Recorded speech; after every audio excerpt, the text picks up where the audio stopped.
ಶ್ರೀ ಗಣಪತಿ ಶಾರದಾ ಗುರುಭ್ಯೋ ನಮಃ. ನನ್ನ ಮಣ್ಣು ಮಾತನಾಡುತ್ತದೆ, ನನ್ನ ಸಮಾಧಿ ಸಮಾಧಾನ ಕೊಡುತ್ತದೆ. ನನ್ನನ್ನು ಶರಣೆಂದರೆ ಮುಂದೆ ದಾರಿದ್ರ್ಯವೆಂಬುದಿಲ್ಲ. ನನ್ನ ನೆನೆಯಲು ಸರ್ವ ಸಂಪದಗಳು ದೊರೆಯುತ್ತವೆ. ನಾನು ಭಕ್ತಿ ಕೋರುವವರಿಗೆ ಭಕ್ತಿ, ಮುಕ್ತಿ ಕೋರುವವರಿಗೆ ಮುಕ್ತಿಯನ್ನು ಪ್ರಸಾದಿಸುತ್ತೇನೆ.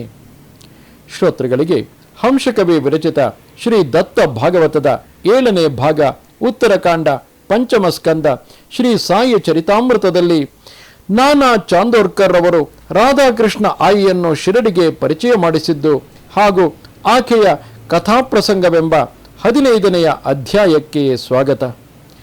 ಓಂ ದತ್ತಾಯ ನಮಃ. ಹಿಂದಿನ ಅಧ್ಯಾಯದ ಕೊನೆಯಲ್ಲಿ ಹೇಳಿದಂತೆ ನಾನಾ ಚಾಂದೋರ್ಕರ್ ಅವರು ಶಿರಡಿಗೆ ರಾಧಾಕೃಷ್ಣ ಆಯಿಯನ್ನು ಪರಿಚಯ ಮಾಡಿದರು. ಆಕೆಯ ಮೂಲ ಹೆಸರು ಸುಂದರಿಬಾಯಿ ಕ್ಷೀರಸಾಗರ. ಆಕೆಯ ಜೀವನ ಒಂದು ದೊಡ್ಡ ಕಥೆಯಂತೆ ನಡೆದು ಹೋಯಿತು. ಬಹಳಷ್ಟು ಮಂದಿ ನಂಬಲಾರರು, ಆದರೂ ನಡೆದಿದೆ. ಸಾಯಿ ಭಾಗವತದಲ್ಲಿ ಹೇಳಿದಂತೆ ಒಮ್ಮೆ ನಾನಾ ಚಾಂದೋರ್ಕರ್ ತಮ್ಮ ಉದ್ಯೋಗಕ್ಕೆ ಸಂಬಂಧಪಟ್ಟ ಕೆಲಸದ ಮೇಲೆ ಅಹಮದ್ ನಗರಕ್ಕೆ ಬಂದರು. ಅಲ್ಲಿದ್ದ ವೃದ್ಧ ವಕೀಲರೊಬ್ಬರು ನಾನಾರಿಗೆ ಚೆನ್ನಾಗಿ ಗೊತ್ತು. ವೃದ್ಧರ ಮೊಮ್ಮಗಳು ಸುಂದರಿಬಾಯಿ ಕ್ಷೀರಸಾಗರ ಎಂಬ ಹೆಸರಿನ ಯುವತಿ. ಆಕೆ ತನ್ನ ಮಗಳಾದ ಮೈನಾ ತಾಯಿಯ ವಯಸ್ಸಿನವಳು. ನಾನಾರವರು ಒಮ್ಮೆ ಅಹಮದ್ ನಗರಕ್ಕೆ ಬಂದಾಗ ಆ ವಕೀಲರ ಬಗ್ಗೆ ವಿಚಾರಿಸಲು ಅಲ್ಲಿರುವವರು ವೃದ್ಧ ವಕೀಲರು ಮರಣಿಸಿದರೆಂದು, ಅವರ ಮೊಮ್ಮಗಳು ಸುಂದರಿಬಾಯಿ ವಿವಾಹವಾಗಿ ಗಂಡನ ಮನೆಗೆ ಹೋಗುವ ಮೊದಲೇ ಆಕೆಯ ಪತಿ ಗತಿಸಿರುವ ಸಂಗತಿ ಕೂಡ ತಿಳಿಯಿತು. ತಂದೆ ತಾಯಿಯನ್ನು ಕಳೆದುಕೊಂಡಿದ್ದ ಆಕೆಗೆ ನೆಂಟರಾರು ಆಶ್ರಯ ಕೊಡದ ಕಾರಣ ಎಲ್ಲರಿಂದ ದೂರವಾಗಿ ಪ್ರಸ್ತುತ ಪಂಢರಾಪುರದಲ್ಲಿ ತನ್ನನ್ನು ಆಧ್ಯಾತ್ಮಿಕ ಸಾಧನೆಯಲ್ಲಿ ತೊಡಗಿಸಿಕೊಂಡು ಒಬ್ಬಳೇ ಇರುತ್ತಾಳೆಂದು ನಾನಾರಿಗೆ ತಿಳಿಯಿತು. ಈ ವಿಷಯ ಕೇಳಿ ನಾನಾರಿಗೆ ಮನ ಕಲಕುವಂತಾಯಿತು. ಉದ್ಯೋಗದ ಬಗ್ಗೆ ಅಹಮದ್ ನಗರದಿಂದ ಪಂಢರಾಪುರಕ್ಕೆ ನಾನಾರವರು ಬಂದಿದ್ದಾರೆ. ನಾನಾರವರು ಆಕೆಯ ಈ ವಿಷಯವಾಗಿ ಅವಳ ತಾತನ ಪರಿಚಯವಿದ್ದ ಕೆಲವರನ್ನು ಪ್ರಶ್ನಿಸಿದಳು. ಅವಳು ಸದ್ಬ್ರಾಹ್ಮಣ ಶಿಷ್ಟಾಚಾರ ಕುಟುಂಬದಲ್ಲಿ ಅವರ ತಾತನ ಶಿಕ್ಷಣದಲ್ಲಿ ಬೆಳೆದಿರುವಳೇ ಹೊರತು ಬಲು ಹಠಮಾರಿ ಸ್ವಭಾವ ಎಂಬ ಮಾತುಗಳು ನಾನಾರಲ್ಲಿ ಕುತೂಹಲ ಮೂಡಿಸಿದೆ. ಸುಂದರಿಬಾಯಿ ಮನೆಯ ವಿಳಾಸ ತಿಳಿದುಕೊಂಡರು. ಮನೆಯನ್ನು ಹುಡುಕುತ್ತಾ ಬಂದು ಬಾಗಿಲು ತಟ್ಟಿದರು. 20 ವರ್ಷದ ಯುವತಿ ಬಾಗಿಲು ತೆಗೆದಳು. ಸುಂದರಿಬಾಯಿ ಕ್ಷೀರಸಾಗರ ಎಂದು ಕೇಳಿದರು. ಓಹ್, ಅಕ್ಕನಿಗಾಗಿ ಬಂದಿರುವಿರಾ ಎಂದಳು ಆ ಯುವತಿ. ಸಾಂಪ್ರದಾಯ ಮರಾಠಿ ಕುಟುಂಬದವರಂತೆ ತಲೆಯ ಮೇಲೆ ಸೆರಗು ಹೊದ್ದುಕೊಂಡಳು. ನಾನಾ ಚಾಂದೋರ್ಕರ್ ಚಿಂತೆಗೀಡಾದರು. ಅಕ್ಕ ಎನ್ನುತ್ತಾಳಲ್ಲ, ಏನಿದು? ತಮಗೆ ತಿಳಿದಂತೆ ಯಾರೂ ಇಲ್ಲ. ಈಕೆ ಬಂಧುರೀತ್ಯ ತಂಗಿಯೋ ಒಡಹುಟ್ಟಿದವಳೋ? ಬಹಳ ವಿನಯದಿಂದ ಬನ್ನಿ ದೊಡ್ಡಪ್ಪ, ಒಳಗೆ ಬಂದು ಕುಳಿತುಕೊಳ್ಳಿ ಎಂದು ಪಡಸಾಲೆಯಲ್ಲಿದ್ದ ಕುರ್ಚಿಯೊಂದನ್ನು ತೋರಿಸಿದಳು. ನಾನಾ ಕುಳಿತರು. ನಾನು ಸುಂದರಿಬಾಯಿ ಕ್ಷೀರಸಾಗರಳ ತಾತನನ್ನು ಚೆನ್ನಾಗಿ ಬಲ್ಲೆನಮ್ಮ. ಆದ್ದರಿಂದ ಈ ಮಧ್ಯೆ ಆಕೆಯ ಸ್ಥಿತಿಗತಿಗಳು ತಿಳಿದವು. ಬಹಳ ನೋವಾಯಿತು. ಆಕೆಯನ್ನು ನೋಡಿ ಮಾತನಾಡೋಣವೆಂದು ಬಂದೆ. ಚಿಕ್ಕವಳಿದ್ದಾಗ ನನ್ನನ್ನು ಆಕೆ ದೊಡ್ಡಪ್ಪ ಎಂದು ಕರೆಯುತ್ತಿದ್ದಳು. ಈಗ ಕಂಡರೆ ಗುರುತು ಹಿಡಿಯುತ್ತಾಳೋ ಇಲ್ಲವೋ ಎಂದು ಏನಾದರೂ ಚಿಕ್ಕು ಬಾಯಿಯೊಂದಿಗೆ ಮಾತನಾಡಬೇಕೆಂದು ಪೀಠಿಕೆ ಹಾಕಿದರು ನಾನಾ.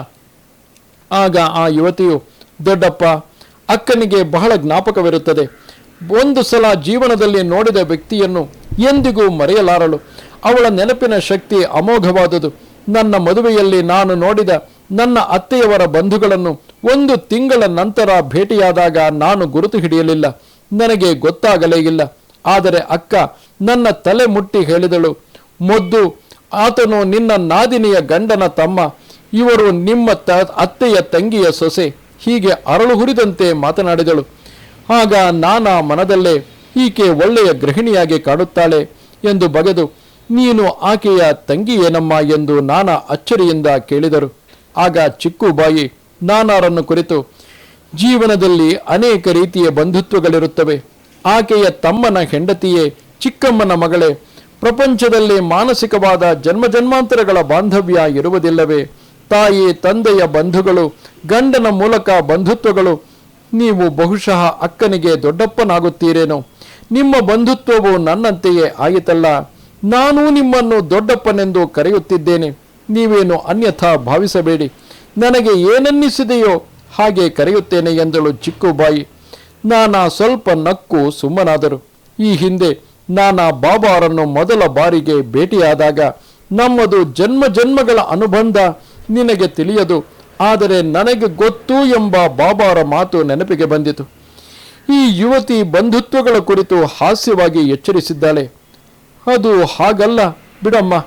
ಸುಂದರಿಬಾಯಿ 4 ವರ್ಷದ ಹುಡುಗಿ ಇದ್ದಾಗಲಿಂದ ನನಗೆ ಗೊತ್ತು, ಅವಳ ತಾತನವರು ಗೊತ್ತು. ಏನೋ ಈ ಮಧ್ಯ ಬರಲಾಗಲಿಲ್ಲ ಅಷ್ಟೇ. ನಾನಾರನ್ನು ಮಾತಿನ ಮಧ್ಯ ತಡೆದು, ನನ್ನ ಹೆಸರು ಚಿಕ್ಕುಬಾಯಿ, ನನ್ನ ಗಂಡನ ಊರು ಶಿರಡಿ, ಅವರು ಸಂಗಮನೀರಿನಲ್ಲಿ ಸೈನ್ಯಾಧಿಕಾರಿ ಕೆಳಗೆ ಉದ್ಯೋಗ ಮಾಡುತ್ತಿದ್ದಾರೆ.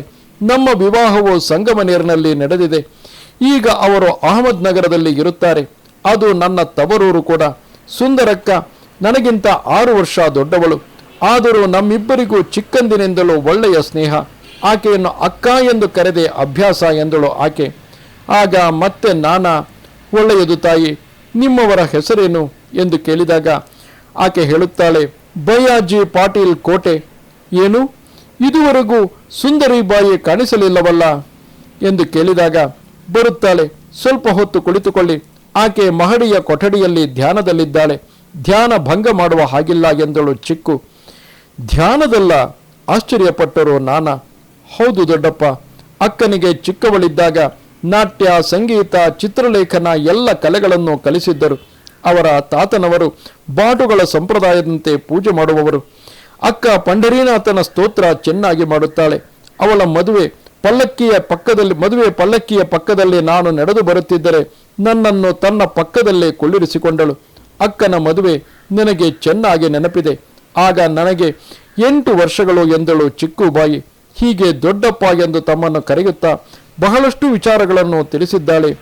ಧ್ಯಾನವೆಂದು ಹೇಳುತ್ತಿದ್ದಿ, ಸುಂದರಿಬಾಯಿ ಏನು ಧ್ಯಾನ ಮಾಡುತ್ತಾಳೆ? ಕುತೂಹಲದಿಂದ ನಾನಾ ಕೇಳಿದರು. ಹೌದು ದೊಡ್ಡಪ್ಪ, ಸುಂದರ ಕನಸುಗಳನ್ನು ಹೊತ್ತು ಅತ್ತೆ ಮನೆಗೆ ಕಾಲಿಟ್ಟ ಅಕ್ಕ ಗಂಡನ ಆಕಸ್ಮಿಕ ಮರಣದಿಂದ ತವರು ಮನೆಗೆ ವಾಪಸ್ಸಾದಳು. ಅವರ ತಾತನವರು ಕುಗ್ಗಿ ಹೋದರು. ಮನೋವೇದನೆಯಿಂದ ಹಾಸಿಗೆ ಹಿಡಿದರು. ವಯಸ್ಸಾದ ತಾತ ವೇದನೆಯಿಂದ ಕುಸಿದು ಬಿಟ್ಟರು. ಆದರೆ ಅಕ್ಕ ಮಾತ್ರ ಎಷ್ಟು ಧೈರ್ಯದಿಂದ ಆ ಹೊಡೆತ ಸಹಿಸಿಕೊಂಡಳೆಂದರೆ ನಿಮಗೆ ಆಶ್ಚರ್ಯವಾಗುತ್ತದೆ. ಆಕೆ ತಾತನನ್ನು ಕುರಿತು, ತಾತಯ್ಯ, ಕರ್ಮ ಫಲವನ್ನು ಯಾರೂ ಮೀರಲಾಗದೆಂದು ನೀನೇ ಅಲ್ಲವೇ ಭಗವದ್ಗೀತೆಯ ಸಾರವನ್ನು ದಿನವೂ ಹೇಳುತ್ತಿದ್ದುದು. ನನ್ನ ಕರ್ಮವನ್ನು ನಾನು ಹೇಗೆ ತಾನೇ ಮೀರಬಲ್ಲೆ ಎನ್ನುತ್ತಾ ತಾತನನ್ನೇ ಸಮಾಧಾನಪಡಿಸುತ್ತಿದ್ದಳು. ಬೆಳಗಿನ ಜಾವದಲ್ಲಿ ಎದ್ದು ತಣ್ಣೀರ ಸ್ನಾನ ಮಾಡಿ ಧ್ಯಾನಕ್ಕೆ ಕುಳಿತುಕೊಳ್ಳುವಳು. ಯಾವ ಗುರುವಿನ ಅಗತ್ಯವೂ ಇಲ್ಲದೆ ತನಗೆ ತಿಳಿದ ಯೋಗ ಗ್ರಂಥಗಳ ಆಧಾರದ ಮೇಲೆ ಅಕ್ಕ ಧ್ಯಾನ ಯೋಗವನ್ನು ಸಾಧಿಸಿದಳು. ಚೆನ್ನಾಗಿ ತಾಳಗಳನ್ನು ಹಾಕುತ್ತಾ ಪಂಢರೀನಾಥನ ಕೀರ್ತನೆಗಳನ್ನು ಹಾಡುವಳು. ಅಡಿಗೆ ಮಾಡಿ ದೇವರಿಗೆ ನೈವೇದ್ಯವನ್ನಿಟ್ಟು ಸದ್ಗ್ರಂಥಗಳನ್ನು ಓದುವಳು. ಪುನಃ ಮಧ್ಯಾಹ್ನ ಧ್ಯಾನ, ಸಾಯಂಕಾಲ ಧ್ಯಾನ, ತುಳಸಿ ಮಣಿಯ ಮಾಲೆ ಧರಿಸುವಳು. ಈ ಪಂಢರಪುರದಲ್ಲಿ ತಾನು ಒಬ್ಬಳೇ ಧೈರ್ಯದಿಂದ ಇದ್ದುಕೊಂಡು ತನ್ನ ಸಾಧನೆಯನ್ನು ತಾನು ಮಾಡಿಕೊಳ್ಳುತ್ತಿದ್ದಾಳೆ. ಬಾಬಾ ಸೇವೆಗೆ ಅವಕಾಶ ಕೊಟ್ಟರೆ ಆಕೆಯ ಜೀವನ ನೆಮ್ಮದಿ ಹೊಂದುತ್ತದೆ ಎಂದು ನಮ್ಮವರು ಹೇಳುತ್ತಾರೆ. ಚಿಕ್ಕು ಸ್ವಲ್ಪ ಹೊತ್ತು ಸುಮ್ಮನಾದಳು. ಅವಳು ತನ್ನನ್ನು ತಾನು ಮರೆತು ಹೇಳಿದುದನ್ನು ದೃಶ್ಯಗಳಂತೆ ಕಂಡುಕೊಂಡರು ನಾನಾ ಚಾಂದೋರ್ಕರ್. ಇತ್ತ ನಾನಾ ಮತ್ತೆ ಚಿಕ್ಕುವನ್ನು ಕುರಿತು, ಮಗಳೇ, ಸುಂದರಿಬಾಯಿಯನ್ನು ಕಾಣಬೇಕೆಂದು ಹೇಳಿದನಲ್ಲ, ಭೇಟಿಯಾಗಲೇನಮ್ಮ ಎಂದರು ನಾನಾ. ಅವರ ಧ್ವನಿಯಲ್ಲಿ ಅಸಹನೆಗಿತ್ತು. ಚಿಕ್ಕುಬಾಯಿ ಹೇಳಿದಳು, ಮಹಡಿ ಮೇಲೆ ಕರೆದುಕೊಂಡು ಹೋಗುತ್ತೇನೆ, ಆದರೆ ಮೌನವಾಗಿರಬೇಕು. ತಾನಾಗಿಯೇ ಅಕ್ಕ ಧ್ಯಾನದಿಂದ ಮೇಲೆ ಏಳುವವರೆಗೂ ಸುಮ್ಮನೆ ಇರೋಣ. ನನ್ನ ಮಾತಿನಿಂದ ಆಕೆಯ ಧ್ಯಾನವನ್ನು ಭಂಗಪಡಿಸಲಾರದೆ ನಾನು ಕೆಳಗಡೆಯೇ ಕುಳಿತಿದ್ದೇನೆ. ನೀವು ಬಂದಿದ್ದರಿಂದ ನಿಮ್ಮೊಡನೆ ಮಾತನಾಡುತ್ತಿದ್ದೇನಷ್ಟೇ. ಆಕೆಯ ಮಾತಿನ ಧಾಟಿಯಲ್ಲಿ ಸತ್ಯ ಸ್ಥಿತಿಯನ್ನು ತಿಳಿಸಿಬಿಟ್ಟಳು. ನಾನಾರವರು ಮಾನಸಿಕವಾಗಿ ಸುಂದರಿಬಾಯಿಯ ವ್ಯಕ್ತಿತ್ವವನ್ನು ಚಿತ್ರಿಸಿಕೊಂಡಿದ್ದಾರೆ. ಇನ್ನು ಆಕೆಯನ್ನು ವೈಯಕ್ತಿಕವಾಗಿ ಕಾಣಬೇಕು, ಭೇಟಿಯಾಗಬೇಕು, ಸಂಭಾಷಿಸಬೇಕು. ಮಹಡಿಯ ಮೇಲೆ ಬಂದರು. ವಿಶಾಲವಾದ ಕೊಠಡಿಯನ್ನು ಪೂಜಾಮಂದಿರವಾಗಿ ಮಾರ್ಪಡಿಸಿದ್ದಾಳೆ. ಸುತ್ತಲೂ ಕಣ್ಣಾಡಿಸಿದರು ನಾನಾ. ತಮ್ಮ ಕಣ್ಣನ್ನು ತಾವೇ ನಂಬದಾದರು. ಶ್ವೇತ ವಸ್ತ್ರಧಾರಿಣಿ, ಕಂಠದಲ್ಲಿ ತುಳಸಿ ಮಾಲೆ, ಜಿಂಕೆಯ ಚರ್ಮದ ಮೇಲೆ ಧಾವಳಿ ಹಾಕಿಕೊಂಡು ಧ್ಯಾನ ನಿಮಗ್ನಳಾಗಿರುವ ಸುಂದರಿಬಾಯಿ ಕುಳಿತಿದ್ದಾಳೆ. ಭಕ್ತ ಮೀರಾ, ಜನಾಬಾಯಿ, ಭಕ್ತ ಸಕ್ಕೂಬಾಯಿ, ಭಕ್ತ ಗೋದಾದೇವಿಯರಲ್ಲಿ ಒಬ್ಬಳಾಗಿ ಕಾಣುವ ಈಕೆ ಎಂತಹ ಸಾಧನೆ! ಈಕೆ ಕುಳಿತಿರುವ ಯೋಗ ಸಾಧನೆಯ ಭಂಗಿಯು ಎಲ್ಲರಿಗೂ ಸಾಧ್ಯವಾಗದು. ಬಹಳಷ್ಟು ಯೋಗ ಸಾಧನೆ ಮಾಡಿದವರಿಗೆ ಮಾತ್ರ ಸಾಧ್ಯವಾಗುತ್ತದೆ. ಮಹಾಯೋಗಿನಿ ಈಕೆಯ ಯೋಗ ಸಾಧನೆಯಲ್ಲಿ ಮಹಾ ತಪಸ್ವಿಯ ದರ್ಶನವಾದಂತೆ ಕಾಣುತ್ತಿದೆ. ಬಹುಶಃ ತಮ್ಮ ಕುಮಾರಿ ಮೈನಾ ತಾಯಿಯ ವಯಸ್ಸಿನವಳಿರಬಹುದು. ತಮ್ಮಲ್ಲಿ ಈಕೆಯ ಮೇಲೆ ಪುತ್ರಿವಾತ್ಸಲ್ಯವು ಉಕ್ಕಿ ಬರುತ್ತಿದೆ ಎಂದು ಮನದಲ್ಲೇ ಅಂದುಕೊಂಡರು ನಾನಾ. ಆಕೆಯ ಪೂಜಾ ಮಂದಿರದಲ್ಲಿ ಪಂಢರಿ ವಿಠಲನ ಭಾವಚಿತ್ರವಿದೆ. ಪ್ರಮುಖವಾಗಿ ರಾಧಾಕೃಷ್ಣ ವಿಗ್ರಹವು ಅದ್ಭುತವಾಗಿದೆ. ಮನೆಯ ಹೂತೋಟದಲ್ಲಿ ಅರಳಿದ್ದ ಹೂಗಳನ್ನು ಪೋಣಿಸಿ ಮಾಲೆಯನ್ನು ಹಾಕಿದ್ದಾಳೆ. ನಿಶ್ಚಲ ಸಮಾಧಿಯಲ್ಲಿ ಮಹಾಯೋಗಿನಿಯಂತೆ ಕಾಣುತ್ತಾಳೆ. ಈಕೆಗೆ ಗುರುವಿನ ಅವಶ್ಯಕತೆ ಇರುವುದು ಈಗಲೇ. ಈ ಸಾಧನೆಗೆ ಮೆರುಗು ಕೊಡಬೇಕು. ಈ ಸಾಧನೆಯನ್ನು ಮೀರಿ ಸಾಕಾರ, ಸಾರೂಪ್ಯ, ಸಾಮೀಪ್ಯ, ಸಾಯುಜ್ಯಗಳನ್ನು ಪ್ರಸಾದಿಸಿ ವಿದೇಹ ಮುಕ್ತಿಯನ್ನು ಕರುಣಿಸುವ ಪರಮ ಗುರುವು ಬೇಕಾದ ಸಮಯವಿದು. ಈಗಲೇ ಈಕೆ ಮಹೋನ್ನತ ಸಾಧನೆ ಮಾಡಿದ್ದಾಳೆ. ಇದಕ್ಕೆ ಮೆರುಗಿತ್ತು ತಿದ್ದಿ ಜನ್ಮಸಾರ್ಥಕ ಮಾಡಬೇಕಾದವನು ಪರಮ ಗುರುವು ಮಾತ್ರ. ಅಂತಹ ಮೋಕ್ಷ ಸಾಧನೆಗೆ ನೆರವಾಗುವಂತಹ ಗುರುವು ಯಾರಿದ್ದಾರೆ ಎಂದು ನಾನಾ ಚಿಂತಿಸಲು ಮೆಲ್ಲನೆ ಕಣ್ಣು ತೆರೆದ ಸುಂದರಿ ಬಾಯಿ ಕಣ್ಣು ತೆರೆದು ಬಾಲ್ಯದ ನೆನಪಿನಿಂದ ದೊಡ್ಡಪ್ಪ ಎಂದಳು. ನಾನಾ ಕಕ್ಕಾವಿಕ್ಕಿಯಾಗಿ ಮಗಳ ವಾತ್ಸಲ್ಯದಿಂದ ಆಕೆಯನ್ನು ಅಪ್ಪಿಕೊಂಡು ಕಣ್ಣೀರು ಸುರಿಸಿದರು. ನಂತರ ಬಹಳ ಹೊತ್ತು ಮಾತಿನ ಮಧ್ಯದಲ್ಲಿ ತಾನೊಬ್ಬ ಸದ್ಗುರುವಿಗಾಗಿ ತನ್ನ ಹೃದಯ ಪರಿತಪಿಸುತ್ತಿರುವುದನ್ನು ತಿಳಿಸಿದಳು. ಆಗ ನಾನಾ, ನಿನಗೆ ತಕ್ಕ ಗುರುವು ಶಿರಡಿಯಲ್ಲಿದ್ದಾರೆ. ಬಾಹ್ಯದಿಂದ ಹುಚ್ಚ ಫಕೀರನಂತೆ ಕಾಣುವರು. ನಾನು ಹಾಗೆಯೇ ಭ್ರಮಿಸಿದ್ದೆನು. ಆತನ ಲೀಲೆಗಳು ಅಪಾರ. ಅವಧೂತನೂ ದತ್ತಾವತಾರನೂ ಆದ ಆತನ ಪಾದಗಳ ಬಳಿ ನಿನ್ನ ಜೀವನವು ನಿಶ್ಚಿಂತೆಯಾಗಿ ಮೋಕ್ಷ ಮಾರ್ಗವನ್ನು ಕಾಣುವುದು. ಆ ನಂಬಿಕೆ ನನಗಿದೆ ತಾಯಿ. ಈಗ ನಿನ್ನನ್ನು ಬಾಬಾರ ಬಳಿಗೆ ಕರೆದುಕೊಂಡು ಹೋಗುತ್ತೇನೆ. ಬಾ ತಾಯಿ. ನಿನ್ನಿಂದಾಗುವ ಬಾಬಾ ಸೇವೆಯಿಂದ ಯಾವ ಕಾರ್ಯ ನಡೆಯಬೇಕಾಗಿದೆಯೋ ಈ ಕ್ಷಣದಲ್ಲಿ ನಾನು ಹೇಳಲಾರೆ. ಆದರೂ ನಿನ್ನ ಯೋಗ ಸಾಧನೆಯು ಫಲಿಸಬೇಕಾದರೆ ಸಾಯಿ ಸನ್ನಿಧಿ ಸೇರಬೇಕು ಎನ್ನಲು ಅವಳು, ಹಾಗೆಯೇ ಆಗಲಿ ದೊಡ್ಡಪ್ಪ. ಬಹಳ ಜನರಿಂದ ಕೇಳಿ ಶಿರಡಿ ದರ್ಶನಕ್ಕೆ ಬರಬೇಕೆಂದು ಬಹಳ ಸಲ ಯೋಚಿಸಿದನು. ಮಹಾತ್ಮರಾದ ಬಾಬಾರ ವಿಶೇಷ ಗುಣಗಳನ್ನು ಕೇಳಿರುವೆನು. ಆದರೆ ಇದುವರೆಗೂ ಸಾಧ್ಯವಾಗಲಿಲ್ಲ. ನಿಮ್ಮ ರೂಪದಲ್ಲಿ ಬಾಬಾರವರ ಕೂಗು ನನಗೆ ಸ್ಪಷ್ಟವಾಗಿ ಕೇಳಿಸುತ್ತಿದೆ. ತಪ್ಪದೆ ಬರುತ್ತೇನೆ. ಉಳಿದ ನನ್ನ ಜೀವನವನ್ನು ಬಾಬಾರ ಸೇವೆಗೆ ಮುಡುಪಾಗಿ ಇಡುತ್ತೇನೆ ಎಂದಳು. ಹೀಗೆ ಸಾಯಿಬಾಬಾರವರ ದಿವ್ಯತ್ವ, ದಿವ್ಯ ಲೀಲೆಗಳ ಕುರಿತು ನಾನಾರವರು ಹೇಳಿದ್ದನ್ನು ಶ್ರದ್ಧೆಯಿಂದ ಕೇಳಿದ ಸುಂದರಿಬಾಯಿ ಮೊದಲ ಬಾರಿಗೆ ಶಿರಡಿಗೆ ಹೊರಡಲು ಸಿದ್ಧಳಾದಳು. ಬಾಬಾರನ್ನು ದರ್ಶಿಸಿದ ನಂತರ ನನಗೆ ಅಲ್ಲಿಯೇ ಉಳಿಯಬೇಕೆಂಬ ಭಾವನೆ ಬಂದರೆ ಮಾತ್ರ ಇಲ್ಲಿಗೆ ವಾಪಸ್ಸಾಗಲು ಸಾಧ್ಯವಿಲ್ಲವೆಂದರಿತು. ನನ್ನ ಅಗತ್ಯ ವಸ್ತುಗಳನ್ನೆಲ್ಲ ಕೊಂಡೊಯ್ಯಬೇಕು. ಇಲ್ಲದಿದ್ದಲ್ಲಿ ನನ್ನ ಜಾಗದಲ್ಲಿಯೇ ನಾನು ಸಾಧನೆ ಮುಂದುವರಿಸಬೇಕು. ನಾನಾ ಚಾಂದೋರ್ಕರ್ ಬಳಿ ಇದನ್ನು ವಿನಂತಿಸಿಕೊಂಡಳು. ಹಾಗೆಯೇ ಆಗಲಿ ಎಂದು ಹೇಳಿದ ನಾನಾರವರು ಶಿರಡಿಗೆ ಪ್ರಯಾಣ ಬೆಳೆಸಿದರು. ಹೊರಡುವ ಮುನ್ನ, ನೀನು ಶಿರಡಿಗೆ ಬಂದ ಕೂಡಲೇ ಮಸೀದಿ ದ್ವಾರಕಾಮಯ ಹತ್ತಿರ ಬಾಮ್ಮ, ನಾನು ಅಲ್ಲಿಯೇ ಕಾಯುತ್ತೇನೆ ಅಂದ ಹಾಗೆ ಕೆಲವು ವಿಷಯಗಳನ್ನು ಹೇಳುವುದು ಮರೆತೆ. ಕಾಕಾ ದೀಕ್ಷಿತ್ ಎಂಬ ನನ್ನ ಸ್ನೇಹಿತನು ಅಲ್ಲಿ ದೀಕ್ಷಿತ್ ವಾಡ ಎಂಬ ದೊಡ್ಡ ವಸತಿ ಗೃಹವನ್ನು ನಿರ್ಮಿಸಿದ್ದಾರೆ. ಹರಿವಿನಾಯಕ ಸಾಠೆ ನಿರ್ಮಿಸಿದ ಸಾಠೆ ವಾಡ ಕೂಡ ಇದೆ. ನೀನು ಯಾವ ವಾಡದಲ್ಲಿ ಇರಲು ಇಷ್ಟಪಡುತ್ತೀಯೋ ಅಲ್ಲಿ ನಿನಗೆ ಪ್ರತ್ಯೇಕವಾಗಿ ಒಂದು ಕೊಠಡಿಯನ್ನು ಏರ್ಪಾಡು ಮಾಡುವೆನು ಎಂದರು. ಆಗ ಆಕೆ, ಹಾಗೆಯೇ ಆಗಲಿ ದೊಡ್ಡಪ್ಪ. ಪಾಂಡುರಂಗ ವಿಠಲನು ನಿರಂತರವಾಗಿ ರಾಧಾಕೃಷ್ಣನಂತೆ ನನಗೆ ಕಾಣಿಸುತ್ತಾನೆ. ಧ್ಯಾನದಲ್ಲಿದ್ದಾಗ ಬಾಬಾರಲ್ಲೂ ನಾನು ಆ ಸ್ವಾಮಿಯನ್ನು ದರ್ಶಿಸಬಲ್ಲೆನಾದರೆ ಶಿರಡಿಯಲ್ಲಿ ಶಾಶ್ವತವಾಗಿ ಇರುತ್ತೇನೆ. ಇಲ್ಲದಿದ್ದಲ್ಲಿ ಪುನಃ ಇಲ್ಲಿಗೆ ಬಂದು ಬಿಡುತ್ತೇನೆ. ನಂತರ ಪಂಢರಪುರದ ಪೂಜಾರಿಗಳು ಉತ್ಸವವನ್ನು ನನ್ನ ಮನೆಯ ಮುಂದೆ ಯಾವ ಕಾರಣಕ್ಕಾಗಿ ನಿಲ್ಲಿಸುವುದಿಲ್ಲವೆಂದು ಕಾರಣವನ್ನಾದರೂ ವಿವರವಾಗಿ ಕೇಳಿ ತಿಳಿದುಕೊಳ್ಳುತ್ತೇನೆ ಎಂದುಕೊಂಡಳು. ಆಕೆ ಗೋದಾವರಿ ದಾಟಿದ ಮೇಲೆ ಒಬ್ಬ ಮಧ್ಯವಯಸ್ಸಿನ ವ್ಯಕ್ತಿ ಎತ್ತಿನ ಗಾಡಿಯನ್ನು ತಂದು ಸಿದ್ಧವಾಗಿದ್ದನು. ಬಿಳಿಯ ವಸ್ತ್ರಗಳಿಂದ ತಲೆಯ ಮೇಲೆ ಮುಸುಕು ಹೊದ್ದು ಕತ್ತಿನಲ್ಲಿ ಧರಿಸಿದ ತುಳಸಿ ಮಾಲೆಯಿಂದ ಆಕೆಯಲ್ಲಿ ಒಂದು ಚೀಲ ಮಾತ್ರ ಹಿಡಿದು ಬರುತ್ತಿದ್ದ ಯುವತಿಯನ್ನು ನೋಡಿ ಎರಡೂ ಕೈಜೋಡಿಸಿ ಗೌರವ ಸೂಚಿಸಿದನು. ನಾನಾ ಚಾಂದೋರ್ಕರ್ ಗಾಡಿ ಕಳುಹಿಸಿದ್ದಾರೆ ಎಂದು ಹೇಳಿದನು. ಸುಂದರಿಬಾಯಿ ಬಹಳ ಸಂತೋಷಪಟ್ಟಳು. ಸ್ತ್ರೀಯೊಬ್ಬಳ ಆಧ್ಯಾತ್ಮಿಕ ಉನ್ನತಿಗೆ ಸಹಕರಿಸುವ ವಿಷಯದಲ್ಲಿ ನಾನಾರವರು ತೋರುತ್ತಿದ್ದ ಆಸಕ್ತಿಯನ್ನು ಕಂಡು ಎಷ್ಟು ಆನಂದಿಸಿದಳು. ಬಂಡಿಯಲ್ಲಿ ಕುಳಿತಳು ಸುಂದರಿಬಾಯಿ. ಎತ್ತಿನ ಬಂಡಿ ಮುಂದೆ ಸಾಗುತ್ತಿದೆ. ದಾರಿಯು ಸವೆದಂತೆ ಶಿರಡಿ ಗ್ರಾಮದ ಹಚ್ಚನೆಯ ಹಸಿರು ಕಲ್ಲು ಬಂಡೆಗಳ ದರ್ಶನವಾಗುತ್ತಿದೆ. ಆಕೆಗೆ ಎಲ್ಲದರಲ್ಲೂ ಬಾಬಾರ ಪಾದಧೂಳಿ ಪರಮ ಪವಿತ್ರ ರೂಪದಲ್ಲಿ ದರ್ಶನ ಕೊಡುತ್ತಿದೆ. ಗಾಡಿ ಓಡಿಸುತ್ತಿದ್ದವನ ಹೆಸರು ಕಿಶನ್. ಅವನು ಶಿರಡಿ ನಿವಾಸಿ, ಬಡವನು. ಬಾಡಿಗೆಗಾಗಿ ಗಾಡಿಯನ್ನು ಓಡಿಸುತ್ತಾನೆ. ಆತನು ಕಂಡ ಬಾಬಾರ ಲೀಲೆಗಳ ಬಗ್ಗೆ ಎಲ್ಲ ವಿವರವಾಗಿ ತಿಳಿಸುತ್ತಾ ಯಾತ್ರಿಕರನ್ನು ಶಿರಡಿಗೆ ಕರೆತರುತ್ತಾನೆ.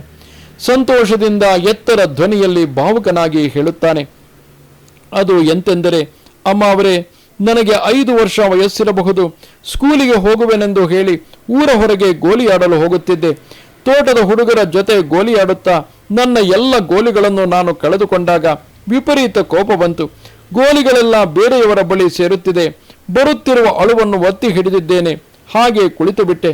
ಎಷ್ಟು ಹೊತ್ತಾಯಿತೋ ಬಾಬಾರವರು ಅಲ್ಲಿಗೆ ಬಂದರು.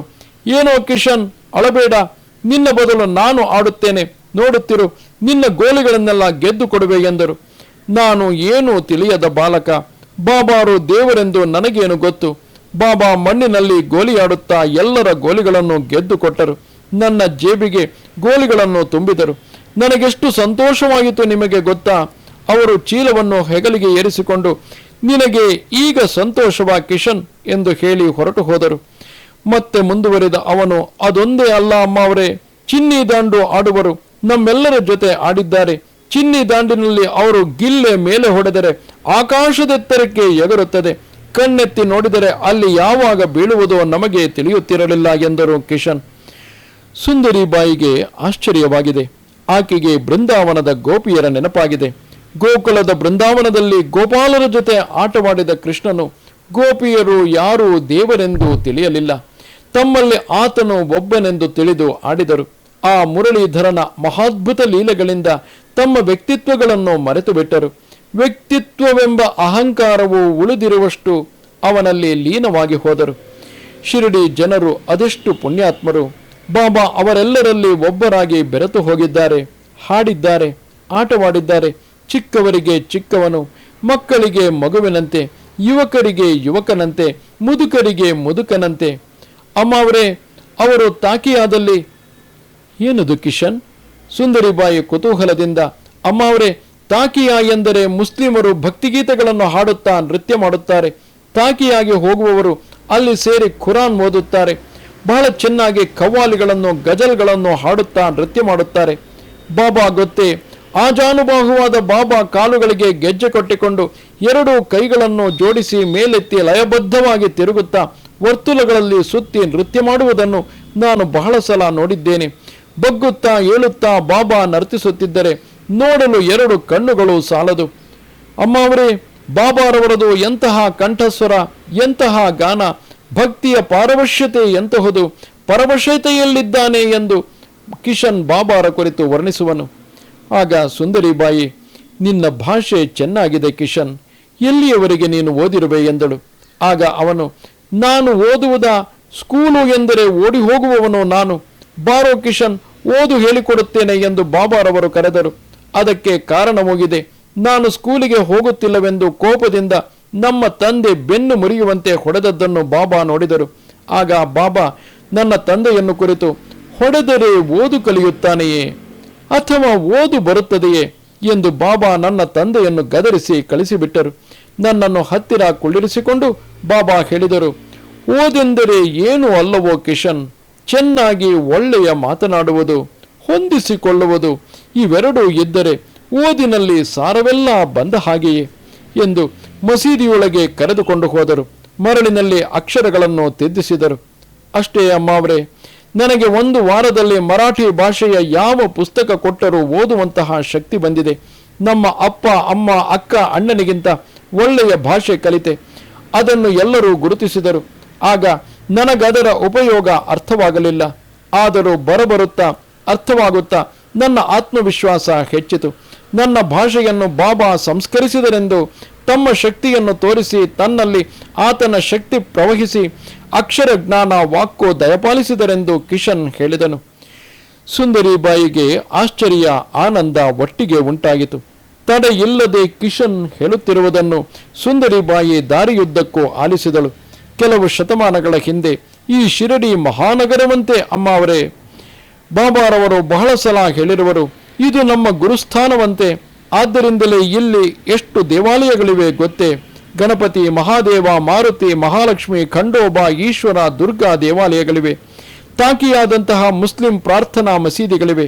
ಅತ್ತ ಲೇಂಡಿ, ಇತ್ತ ಶಿವನದಿಗಳ ಮಧ್ಯೆ ಇರುವ ತೋಟವನ್ನು ಲೇಂಡಿವನ ಎಂದು ಎನ್ನುತ್ತಾರೆ. ಅಲ್ಲಿಯೇ ಬಾಬಾ ನಂದಾ ದೀಪ ಬಿಡುವುದು. ಲೇಂಡಿವನಕ್ಕೆ ಬಾಬಾ ನಿತ್ಯವೂ ಹೋಗಿ ಏನು ಮಾಡುತ್ತಾರೋ ತಿಳಿಯದು.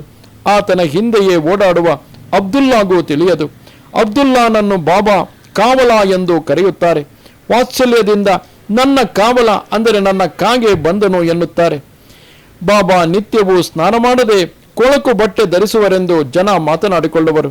ಒಂದು ದಿನ ಅಬ್ದುಲ್ಲಾ ಬಾಬಾರನ್ನು ರಹಸ್ಯವಾಗಿ ಹಿಂಬಾಲಿಸಿ ಬಚ್ಚಿಟ್ಟುಕೊಂಡು ನೋಡಿದನಂತೆ. ಒಂದು ವಿಚಿತ್ರವಾದ ವರ್ತನೆಯನ್ನು ಗಮನಿಸಿದನಂತೆ. ಬಾಬಾರವರು ತಮ್ಮ ಕರುಳನ್ನು ಹೊರಗೆ ತೆಗೆದು ನೀರಿನಲ್ಲಿ ಜಾಲಾಡಿಸಿ ಗಿಡಗಳ ಮೇಲೆ ಹರಡಿ ಆರಲು ಬಿಟ್ಟು ನಂತರ ಹೊಟ್ಟೆಯೊಳಗೆ ನುಂಗಿದರಂತೆ.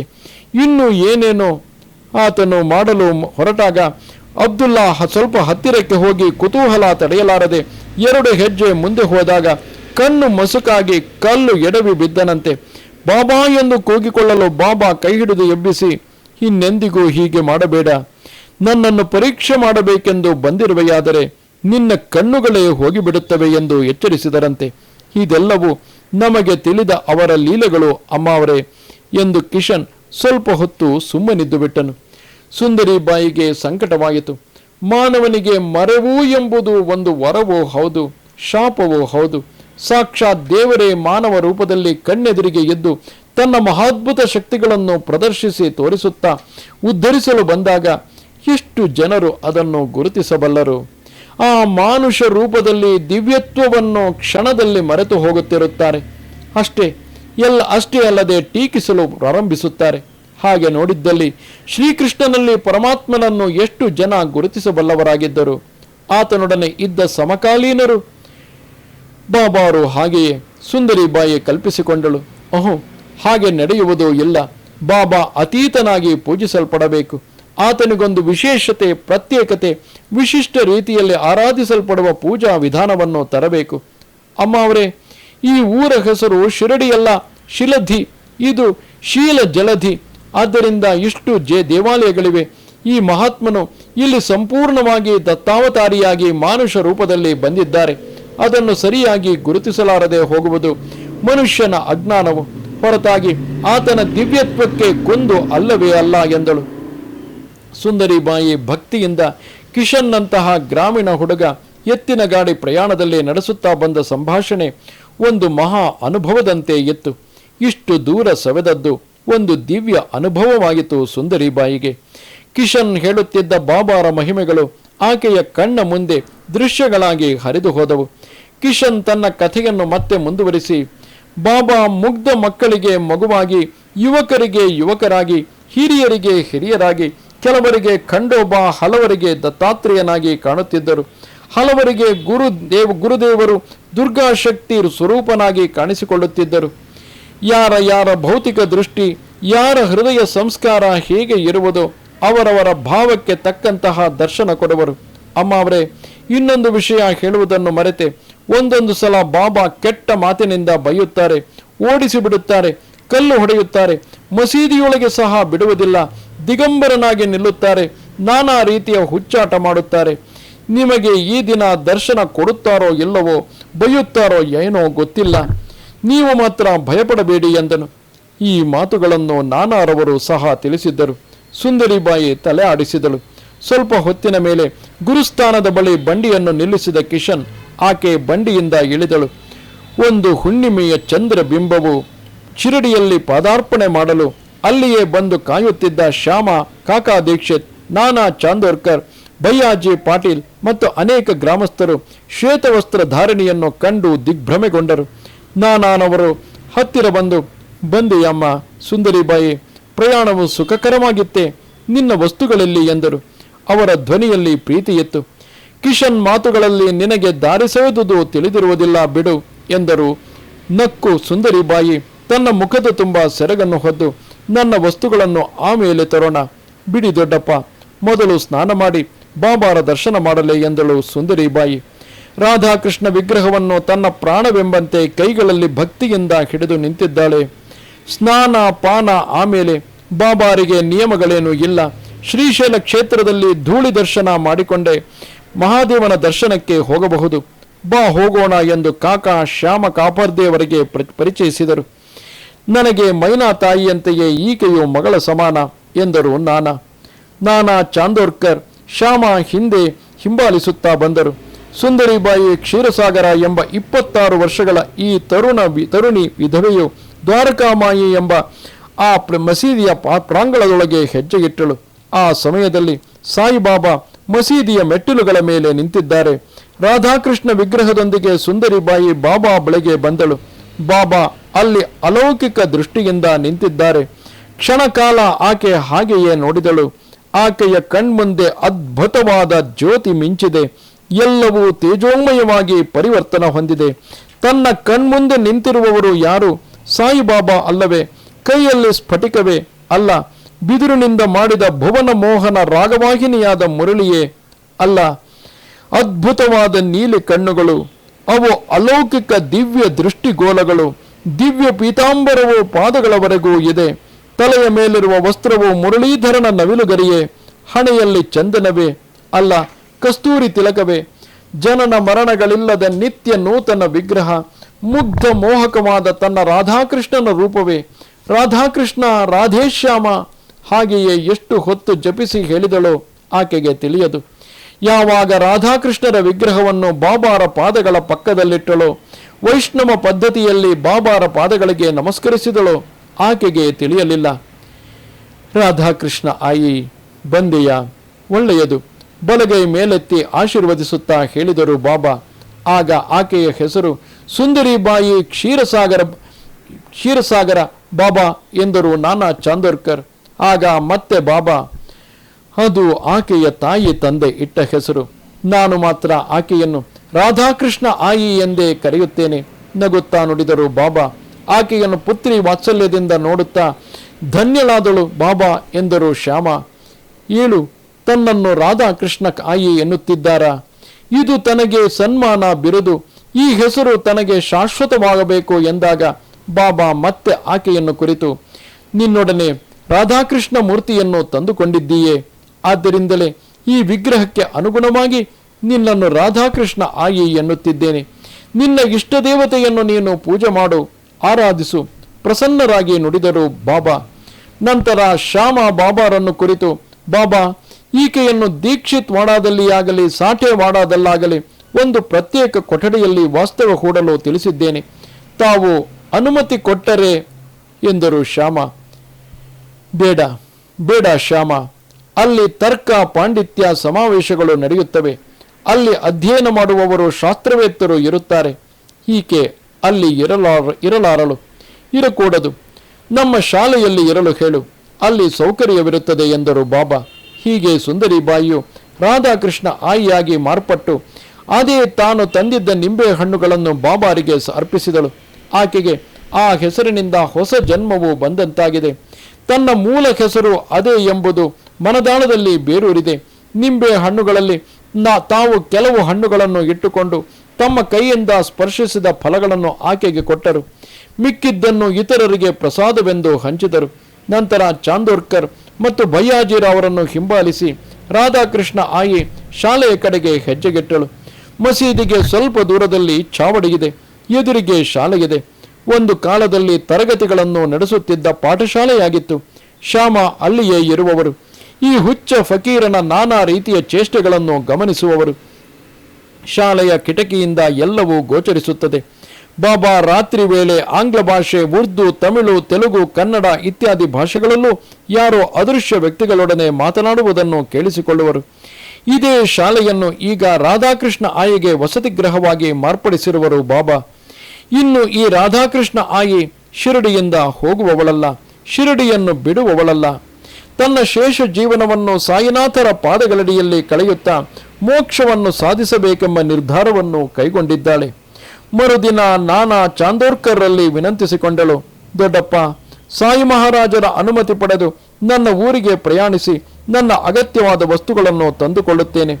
ಇದನ್ನು ಕೇಳಿ ನಾನಾರವರಿಗೆ ಬಹಳ ಸಂತೋಷವಾಯಿತು. ಅವರ ಆನಂದಕ್ಕೆ ಮಿತಿಯಿಲ್ಲವಾಯಿತು. ಈ ಹೆಣ್ಣು ಮಗಳನ್ನು ತಾವು ಇಲ್ಲಿಗೆ ಕರೆತಂದುದು ವ್ಯರ್ಥವಾಗಲಿಲ್ಲವೆಂದು ಸಂತೋಷಪಟ್ಟರು. ನೀನೇಕೆ ಹೋಗಬೇಕು ಮಗಳೇ? ನಾನು ನಿನ್ನ ವಸ್ತುಗಳನ್ನೆಲ್ಲ ತರಿಸುವೆನಲ್ಲ, ನಿಶ್ಚಿಂತೆಯಾಗಿರು ಎಂದು ಆಶ್ವಾಸನೆ ಕೊಟ್ಟರು. ಪಂಢರಪುರದಿಂದ ಆಕೆಯ ಅಗತ್ಯ ವಸ್ತುಗಳನ್ನು ತರಿಸಲು ಚಿಕ್ಕುಬಾಯಿಗೆ ಪತ್ರ ಬರೆದು ಕಳಿಸಿದಳು. ಜಾಗರೂಕತೆಯಿಂದ ತರಿಸುವ ಏರ್ಪಾಡು ಮಾಡಿದರು ನಾನಾ. ಚಿಕ್ಕು ಎಲ್ಲ ವಸ್ತುಗಳನ್ನು ತಲುಪಿಸಿ ಅಹಮದ್ ನಗರದ ತನ್ನ ಮನೆಗೆ ವಾಪಸ್ಸಾದಳು. ಆದರೆ ತನ್ನ ಪ್ರಾಣ ಸ್ನೇಹಿತೆಯಾದ ಸುಂದರಕ್ಕ ಈ ನಿರ್ಣಯವನ್ನು ಆಲೋಚಿಸಿ ತೆಗೆದುಕೊಂಡಳೋ ಅಥವಾ ಆವೇಶದಿಂದ ತೆಗೆದುಕೊಂಡಿರುವಳೋ ಅರ್ಥವಾಗಲಿಲ್ಲ ಚಿಕ್ಕುಬಾಯಿಗೆ. ಅದನ್ನು ಕಾಲ ಮಾತ್ರ ನಿರ್ಣಯಿಸಬೇಕು. ನಂತರ ರಾಧಾಕೃಷ್ಣ ಆಯಿ ಶಿರಡಿ ಪರಿಸರವನ್ನು ತೀಕ್ಷ್ಣವಾಗಿ ಪರಿಶೀಲಿಸುತ್ತಿದ್ದಾಳೆ. ತಾನು ಕೇಳಿರುವ ಅಲ್ಲಿರುವ ಎಲ್ಲ ಮಂದಿರಗಳನ್ನು ದರ್ಶಿಸಿ ಆಯಾ ದೈವವನ್ನು ಮನಸಾರೆ ಪೂಜಿಸಿ ಬಂದಳು. ಸಾಯಿ ಪ್ರಥಮವಾಗಿ ಶಿರಡಿಯಲ್ಲಿ ಪಾದಾರ್ಪಣೆ ಮಾಡಿದ ಖಂಡೋಬಾ ಆಲಯದ ಬಳಿಗೆ ಹೋಗಿ ಖಂಡೋಬಾನನ್ನು ದರ್ಶಿಸಿ ಪೂಜಿಸಿದಳು. ಪಕ್ಕದಲ್ಲಿದ್ದ ಔದುಂಬರ ವೃಕ್ಷದ ಕೆಳಗೆ ಕುಳಿತುಕೊಂಡು ಸಾಯಿ ಮಹಾರಾಜ್ ಬೋಟೆ ಬಾಬಾರೊಂದಿಗೆ ವೇದಾಂತ ಗೋಷ್ಠಿ ಮಾತಾಡುತ್ತಿದ್ದರಂತೆ. ಯಾ ಸಾಯಿ ಬಾಬಾ ಸಾಯಿ ಎಂದು ನಾಮಕರಣ ಮಾಡಿದ ಮಹಾ ನಿರಾಡಂಬರ ಭಕ್ತನಾದ ಮಹಲ್ಸಾ ಪತಿಯೊಂದಿಗೆ ಅಲ್ಲಿಯೇ ಕುಳಿತುಕೊಂಡು ಸಾಯಿ ಮಹಾರಾಜ್ ಲೀಲೆಗಳನ್ನು ಹೇಳಿಸಿ ಭಕ್ತಿಯಿಂದ ಕೇಳಿದಳು ರಾಧಾಕೃಷ್ಣ ಆಯಿ. ಆಕೆ ಶಿರಡಿಯಲ್ಲಿ ಪರಿಚಯವಾದ 5 ಸ್ತ್ರೀಯರೊಡನೆ ರಹಾಟಾಗೂ ಹೋಗಿ ಬಂದಳು. ನೀಮ್ಗಾಂವ್ಗೆ ಹೋಗಿ ಬಂದಳು. ಸಾಯಿ ಮಹಾರಾಜರು ಕೂಡ ನೀಮ್ಗಾಂವ್ಗೆ ಹೋಗಿ ಬಂದರಂತೆ. ಅಲ್ಲಿ ವಾಸವಾಗಿದ್ದ ಢೇಂಗಲೆ ಎಂಬುವರಿಗೆ ಬಹಳ ಕಾಲ ಮಕ್ಕಳು ಇಲ್ಲದಾಗ ಸಾಯಿ ಮಹಾರಾಜ್ ಆತನ ಮಡದಿಗೆ ಧುನಿಯ ವಿಭೂತಿಯನ್ನು ಅಭಿಮಂತ್ರಿಸಿ ಜೊತೆಯಲ್ಲಿ ಪೂರ್ಣ ಫಲವಾದ ತೆಂಗಿನಕಾಯಿಯನ್ನು ಆಕೆಗೆ ಪ್ರಸಾದವಾಗಿ ಕೊಟ್ಟರಂತೆ. ಆ ವರುಷದಲ್ಲಿ ಆಕೆ ಮುದ್ದಾದ ಗಂಡು ಕೂಸಿಗೆ ತಾಯಿಯಾದಳಂತೆ. ಈ ಮಹಿಮೆಯಿಂದ ನೀಮ್ಗಾಂವ್ ನಿವಾಸಿಗಳು ತಂಡೋಪತಂಡವಾಗಿ ಬಾಬಾರ ದರ್ಶನಕ್ಕೆ ಬರಹತ್ತಿದರು. ಆದರೂ ಶಿರಡಿ ಗ್ರಾಮದಲ್ಲಿ ಗ್ರಾಮ್ಯ ವಾಸನ ಕುತೂಹಲ ಇನ್ನೂ ಬಿಟ್ಟಿಲ್ಲ. ಶಿರಡಿಗೆ ಹೊಸ ವ್ಯಕ್ತಿ ಪ್ರವೇಶಿಸಿದರೆ ಅವನ ಹುಟ್ಟು ಪೂರ್ವೋತ್ತರಗಳು ಸ್ವಭಾವಗಳನ್ನು ಕ್ಷಣಗಳಲ್ಲಿ ಅರೆದು ತೆಗೆಯುತ್ತಾರೆ. ಅವನೊಡನೆ ವ್ಯಕ್ತಿಗತ ಪರಿಚಯ ಬೆಳೆಸಿ ಓರೆ ಹಚ್ಚುವುದು ಉಂಟು. ಇದು ಪ್ರತಿ ಹಳ್ಳಿಯಲ್ಲೂ ಜರುಗುವ ವಿಷಯವೇ. ಅಂತೆಯೇ ರಾಧಾಕೃಷ್ಣ ಆಯಿಯನ್ನು ಶಿರಡಿಯಲ್ಲಿ ಜನರು ಶಾಂತವಾಗಿ ಇರಲು ಬಿಡಲಿಲ್ಲ. ಆಕೆಗೆ ವಾಸಕ್ಕೆ ಕೊಟ್ಟ ಸ್ಥಳವು ಒಂದು ಕಾಲಕ್ಕೆ ಶಾಲೆ. ಅಲ್ಲಿ ಶ್ಯಾಮ ಅಂದರೆ ಮಾಧವರಾವ್ ದೇಶಪಾಂಡೆ ತರಗತಿಗಳನ್ನು ನಡೆಸುತ್ತಿದ್ದರು. ರಾತ್ರಿ ವೇಳೆಯಲ್ಲಿಯೂ ಕೂಡ ಶಾಲೆಯಲ್ಲಿ ಮಲಗುತ್ತಿದ್ದರು.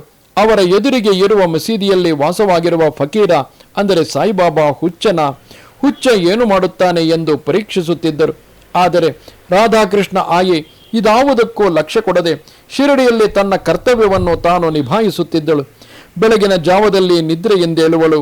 ಶಾಲೆಯ ಮುಂದೆ ಗುಡಿಸಿ ನೀರು ಹಾಕಿ ಮಸೀದಿಯ ಬಳಿಗೆ ಬಂದು ಗುಡಿಸಿ ಸಾರಿಸಿ ರಂಗವಲ್ಲಿಯಿಟ್ಟು ಸಾಯಿನಾಥರು ಕುಳಿತುಕೊಳ್ಳುವ ದೊಡ್ಡ ಬಂಡೆಯನ್ನು ನೀರಿನಿಂದ ತೊಳೆದು ಶುಭ್ರಗೊಳಿಸಿ ನಂತರ ಶಾಲೆಗೆ ವಾಪಸ್ಸಾಗುತ್ತಾಳೆ.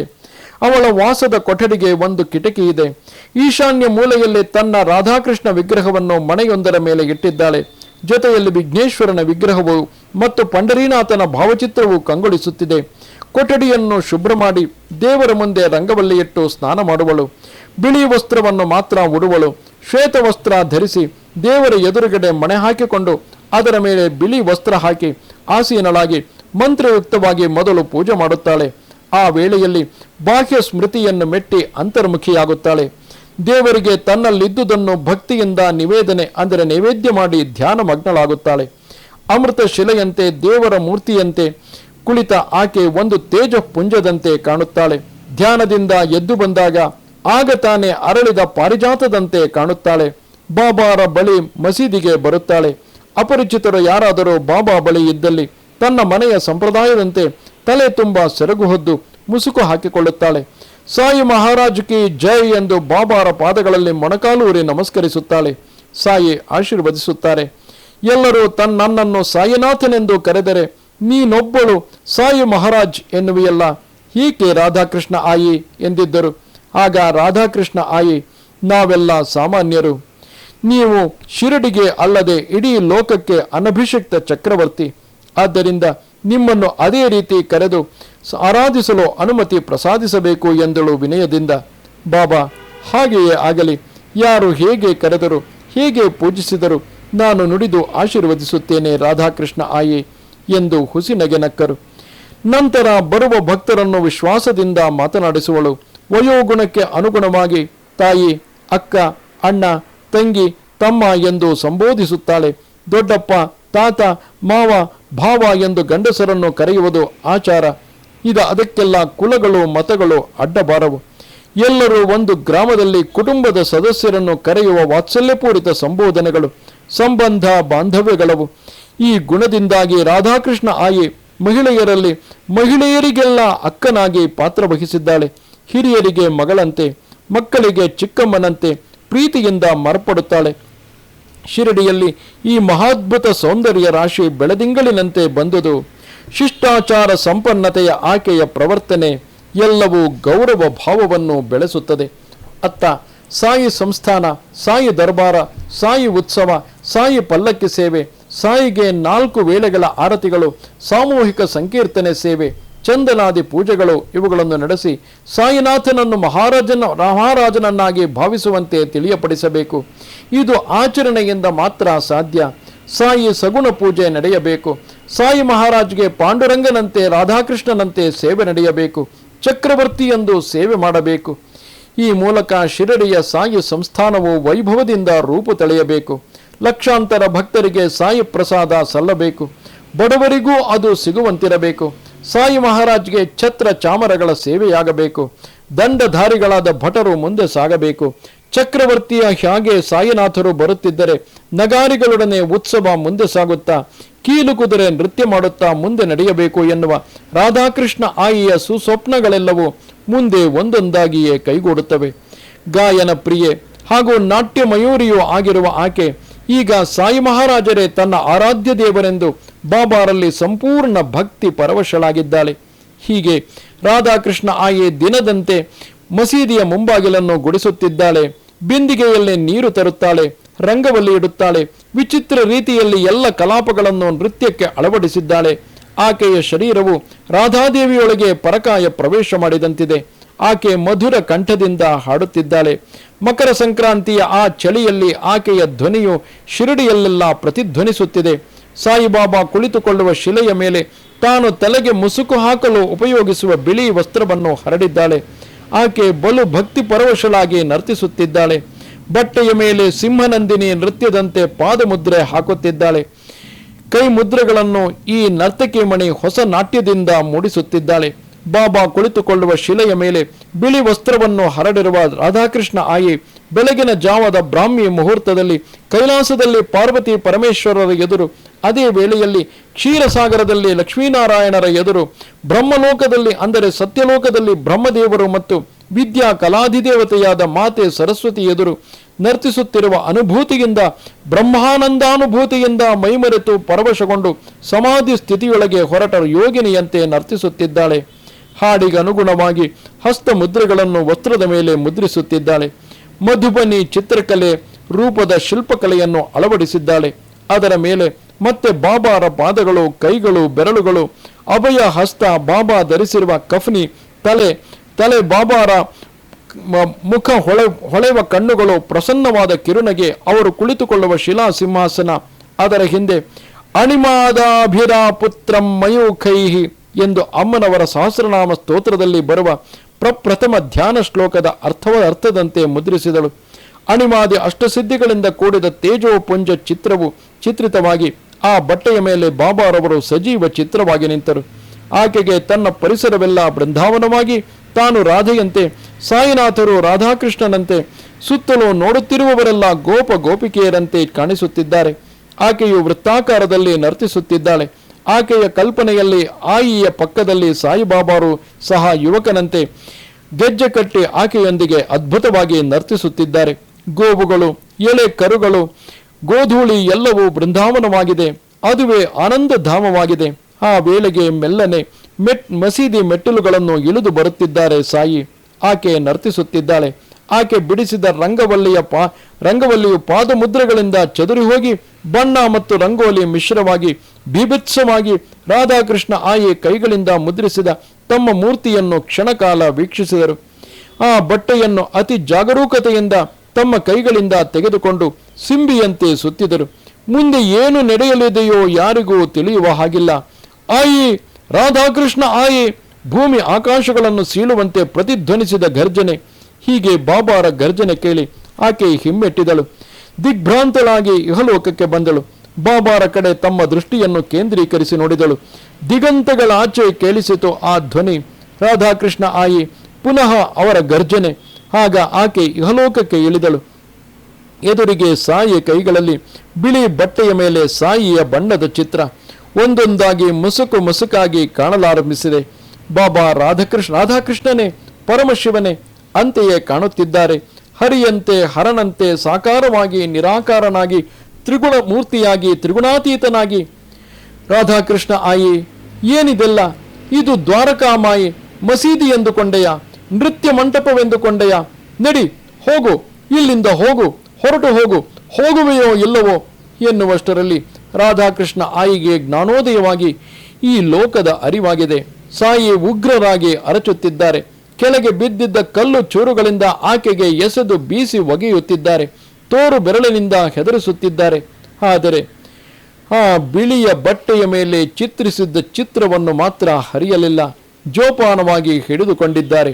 ರಾಧಾಕೃಷ್ಣ ಆಯಿ ಮೆಲ್ಲನೆ ಮುಗುಳ್ನಗೆ ಬೇರಿದ್ದಾಳೆ. ಸಾಯಿ ಚರಣಗಳಲ್ಲಿ ಶಿರಬಿಟ್ಟಿದ್ದಾಳೆ. ಸಾಯಿ ಮಹಾರಾಜ್, ಸಾಕು ಸಾಕು, ನಿನ್ನ ಆಶೀರ್ವಾದವೊಂದು ಸಾಕೆನಗೆ.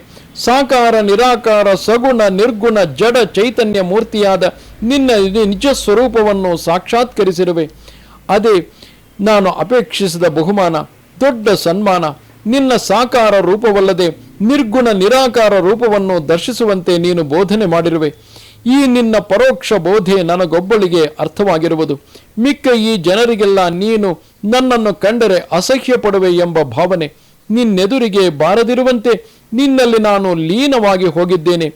ನನ್ನಲ್ಲಿ ನೀನು ನಿಂತು ಬಿಟ್ಟಿದ್ದೀಯೆ. ಈ ಅದ್ಭುತವಾದ ದರ್ಶನ ನನಗೆ ಸಾಕು ಎನ್ನುತ್ತಾ ರಾಧಾಕೃಷ್ಣ ಆಯಿ ಸಾಯಿ ಮಹಾರಾಜ್ಗೆ ಮತ್ತೆ ವಂದಿಸುತ್ತಾಳೆ. ಮುಂದೊಂದು ದಿನ ಆಕೆಯು ಬಾಬಾರಲ್ಲೇ ಲೀನವಾಗುತ್ತಾಳೆ ಎನ್ನುವಲ್ಲಿಗೆ ಈ ಅಧ್ಯಾಯವು ಮುಕ್ತಾಯವಾಗುತ್ತದೆ. ಅವಧೂತ ಚಿಂತನ ಶ್ರೀ ಗುರುದೇವ ದತ್ತ. ನಮಸ್ತೆ ಶಾರದೆ ದೇವಿ ಕಾಶ್ಮೀರ ಪುರವಾಸಿನಿ ತ್ವಾಮಹಂ ಪ್ರಾರ್ಥಯೇ ನಿತ್ಯಂ ವಿದ್ಯಾದಾನಂಚ ದೇಹಿಮೆ. ನಮಸ್ಕಾರ.